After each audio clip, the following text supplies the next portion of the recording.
भरत कुमार साहू आज्ञा आम अनुपस्थित घर अनुपस्थित आम गाँ पाखे किशोर साहू परिवार लोक आसिक हत्या करके सर आगुरी कौन लव केस थी कौन आज्ञा जानी 4 थर 5 थर आम पुलिस स्टेशन भी जाकि समाधान करके आसलु सर आम तो कहीपर शत्रुता भितर कौन हो तो मुझे कहीपर मु तो सब बाहर रहे काली सर कार्तिक पूर्णिमा यात्रा देखा जाते मु आड़कटा जाइली मु आइला सान पु मत डकैला फोन कर बापा बापा बोर कौन बांती हो रक्त बांती आस शीघ्र मु मिछ भाविली मुझे ना मिछ कहूँ देखला सब आउ थे फोन कला सतु मुझे कहले हो जाऊँगी आसिक रक्त जोड़ी गुड़ाई अच्छी मु चाहूँगी मो स्त्री जमी आज मोर परिवार सेमती उचित दंड मिल उचित मो परिवार जमी नीच नहीं परिवार सेमती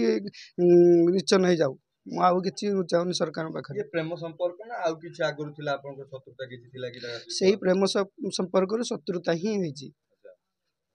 आपन विरोध करिवारु आपन को मध्य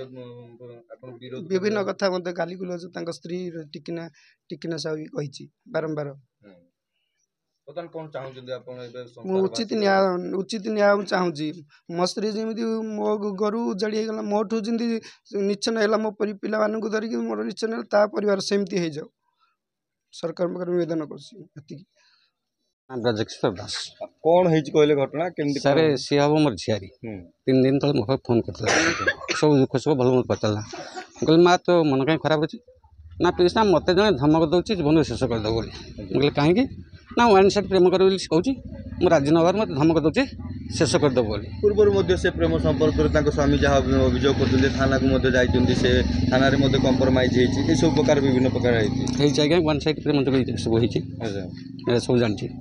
जी मत कही ये राजी नहबार मारदेले कि जीवन ये राजी नबार से कही मुझे रास्ता सफा करदेवी सफा करदेला निज घर भितर आसी पशिकी सेटा हमें शुणा पाइलु आज्ञा आगु सफा करदे धमक जी देता निश्चित सफा कर हत्याकांड कारण प्रेम संपर्क प्रेम संपर्क विवाद नहीं आउ किसी विवाद नहीं वन साइड प्रेम संपर्क वन साइड प्रेम संपर्क नहीं खाली बर्तमान कौन चाहते आम चाहूँ आम झील की जी रास्ता सफा कर आम तार प्रतिशोध जी प्रेम करते से किए घर कौटी ना केमती जानलु आम बंधु लोक से ना कहे कि केवल झील आम शुणुलु से हत्या कर कन्फर्म आम आज्ञा से जेहतु धमक देती निश्चित ना आम के जानलु आज्ञा कि से प्रेम संपर्क नहीं हत्या आज्ञा शैलवाला साहू आपण को पड़ोसी आपण से तांको घर को सदा बेले से आसे कि नहीं आम किछ राग देखिनु एठी केते वर्ष ला रहलेनी तो आमे रहलुनु बहुत वर्ष होला आमे रहलुनु तांकर आम पछरे रहिसिन आमे आगा आसकी रहिछु से याको से केते लास्ट टाइम केते कथा आइतिले आम बोले एबे कथा हैनु कथा त नांदी कथा वार्ता नांदी तांको से कथा वार्ता ना नहीं एबे कथा माने कथा हम एबे कथा नथलु एबे कथा होतलो नहीं एबे कथा नथलो तांग घर को से आसे ई सब जिंस नहीं हेरा काम जानि केबे इन पाटितुंड होबार गां रे नहीं हम जानि किछे नै कोन चाहू जो बताल आपन को साई पड़िसार झियोटे बोउटे एमते हैला कोन तमे जहा ये करि पारिबो हमें भितर किछि आ ये नै जति तमे ये करि पारिबो हति भलो ये बता हत्या हेची ना कोन बोलियो संदेह करतो तुम कोन तुम तो पाखु जाइथिबो देखिथिबो बोले आमे हे परा कहू मंदिर रो आसीबारे खाली आम तांको बापा कहले जे आ आम पाटरू काहे ब्लड रा बांती करू मु हेटु जाके हेटु दुआरू उंडी देली जी हेटु आ आमे किछ देखिनु ना आ कोन कहया को मुझियो आपन ना जोस्ना मैसा कौन केबे कथा आइतले लास्ट टाइम शेष थर मु 3-4 दिन तले कथा आइतली भल्लरे हसी खुशी पूरा मजा करी कथा हला मते भी कहला कि हम घर को आसीबु दी पूर्णमी गले हम सासु ससुर को नकाटकी करी समस्त के आसीबु बुला बुली करी कथा बर्तर आपन किछि सिम्पटम करतले जे जिंदगी मानसिक नहीं किछि भी नहीं से पूरा खुशी रे हम 3 भौणी डाकितिला खुशी बासी पूरा मजा कला भोजी करिया नुवा वर्ष मजा मजलिस करी डाकितिला किछि भी दुख जणा पड़ नथिला किछि भी नहीं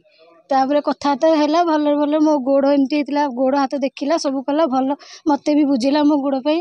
ନିଜେ ଭଲରେ ଗଲା ତାପରେ ଫୋନ୍ ଫାନ୍ ରଖିକି କହିଲା ମୁଁ ଯାଉଛି ଖିଆପିଆ କରିବି। ବର୍ତ୍ତମାନ ବହୁତ ସଂସାର ଉଜୁଡ଼ି ଗଲା ଆପଣ କେମିତି ଅନୁଭବ କ'ଣ କହିବେ ଏମିତି ଏଇଭଳି ଇଏ ହତ୍ୟାକାଣ୍ଡ କେହି କରିଛି ନା କ'ଣ କେମିତି ଏଇଟା ତ ଆମେ ଶୁଣା ପାଇଲାଠୁ ଘରକୁ ଧାଇଁକି ଆସିଲୁ ଆସିଲା ପରେ ତ ଦେଖିଲୁ ଏମିତି ଅବସ୍ଥା ଆମେ ଆଉ କହିପାରିବୁ କି କିଏ କଲା କିମ୍ବା କୋଉଥିପାଇଁ ହେଲା ଆମେ ତ ଆଉ ଜାଣିପାରିବୁନୁ। ବର୍ତ୍ତମାନ କ'ଣ ଚାହୁଁଛନ୍ତି ଆପଣ? ଆମେ ଚାହୁଁଛୁ ନ୍ୟାୟ ମିଳୁ ଆଜ୍ଞା ନ୍ୟାୟ ମିଳୁ।